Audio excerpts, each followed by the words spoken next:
It's the Morning Brew with Friends, and we got a packed sofa already on a Wednesday with our friends from Americans for Indian Opportunity, and we got Bernalillo County on the Brew coming on with some art this morning. Of course, we got the guys from Tractor talking about kill your computer, and it's Wednesday, so that means trending with Joe Marie. All in the Morning Brew with Friends.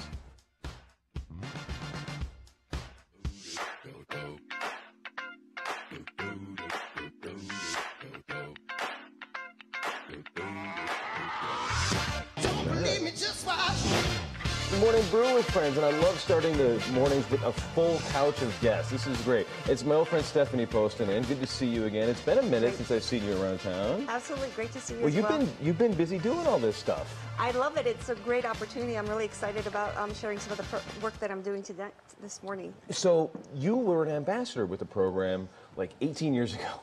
In 1998. And never let it go. Kept working with it. Oh, absolutely not. It's a lifetime connection. Very cool. So what does Americans for Indian Opportunity actually do? Americans for Indian Opportunity is a national nonprofit located right here in Albuquerque, New Mexico.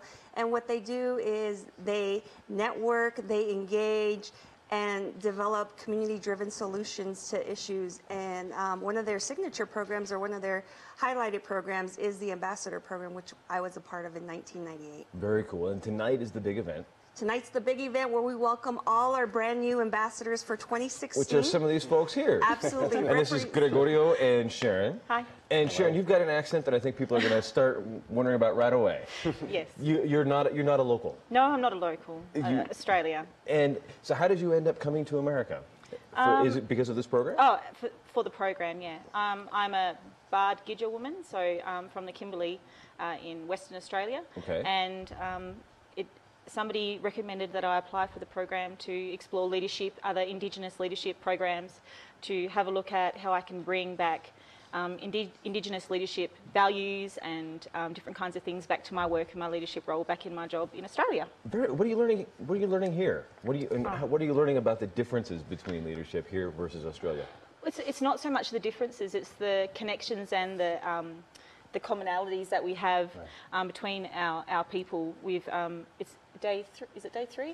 I don't know what day it is. I'm still jet lagged. It's Wednesday? Okay. Already. And we've had these really great connections and conversations about our shared the histories, shared parts of our culture, and definitely shared worldview and leadership ways.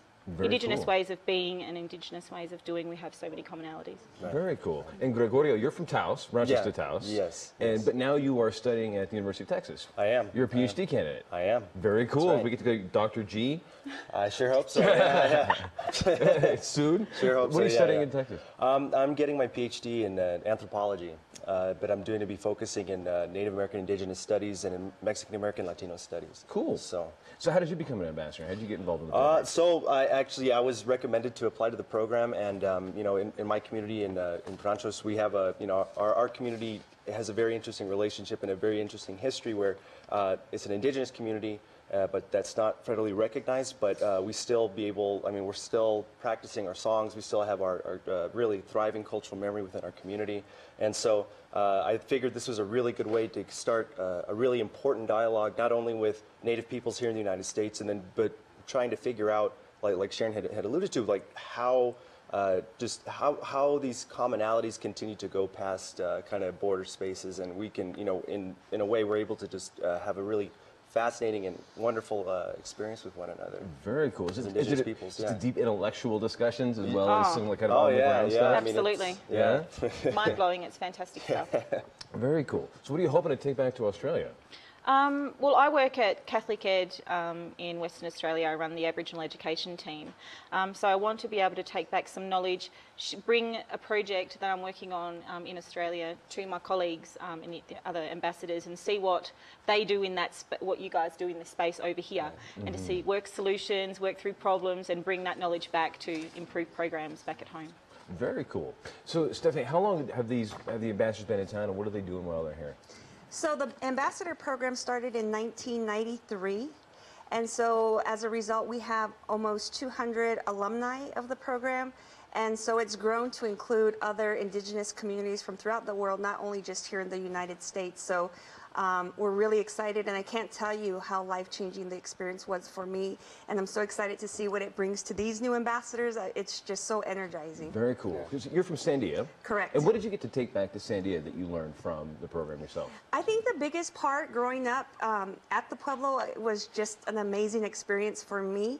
But taking that international trip to visit with other indigenous communities, you know, when you start, I was a little bit, I say obnoxious. I thought only Indians existed here, or even, and so to be able to go abroad and see indigenous people and see the similarities and their struggles, and how do we exchange information to come up with these community-driven solutions. Very cool. One of those things, the same kind of land issues we faced here, Australia is facing, right? Yeah, absolutely. And a lot of the same kinds of cultural, just maintaining cultural identity issues are they're international issues, aren't they? Absolutely. Absolutely. I think it's land-based stuff, and we all have that commonality of connection to country. There are differences. We don't have treaty in Australia. You have treaties here, so we have these differences. But that opens great conversation as to how did that happen? What can we take back to Australia? What next if that happens for Right. us? And we know really that didn't great. always work well here. And take those experiences and conversations back to our communities back in Australia. Very cool. So what's going to happen at tonight's big event?